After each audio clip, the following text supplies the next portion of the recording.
Halo semua, nama gue Kaisya. Jadi di video kali ini gue bakal bikin kayak podcast gitu, kayak dulu lagi. Semoga doain gue supaya gue konsisten bikin podcast. Jadi gue tuh kalau misalnya bikin podcast itu lebih ke kayak mendekati kayak kehidupan kita sehari-hari aja. Jadi di podcast kali ini gue bakal bahas tentang bersyukurlah maka kamu akan bahagia. Kenapa gue bikin podcast ini? Karena gue ngerasain gimana rasanya kita kesiksa ketika kita gak ada uang, ataupun apapun itu konteksnya, ketika kita kurang dalam berpendidikan.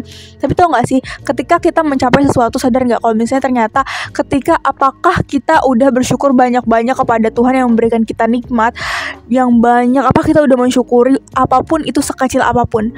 Kalau misalnya kita berharap dengan impian kita yang besar, tapi kalau misalnya kita gak bisa apa-apa, alias maaf ya kurang sehat, apakah itu akan mempengaruhi impian kita? Oh tentu dong.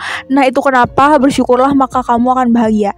Ketika kita bersyukur, maka semakin Tuhan itu ngasih kita nikmat yang lebih banyak, itu udah pasti. Dan yang aku saranin sih, pokoknya kita lebih banyak bersyukur. Dan ketika kita udah bersyukur, pasti aku yakin kalau misalnya kita bersyukur punya uang sekian, pasti juga Tuhan bakal ngasih kita yang lebih dan lebih terus. Pokoknya terus semangat dan terus bersyukur aja. Semoga apa yang gue sampaikan ini bisa bermanfaat buat kalian. Pokoknya kita selalu bersyukur dengan apa yang kita punya dan juga apa yang kita dapetin.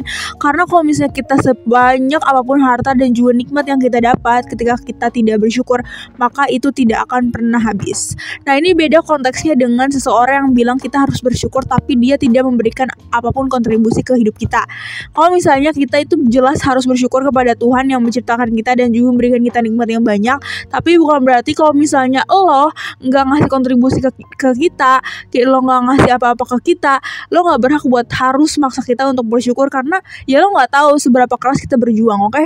Berjuang dalam hidup sehari-hari, berjuang kita mencari uang sehari-hari buat makan, lo nggak tahu itu. Dan ya, thank you sudah see, goodbye.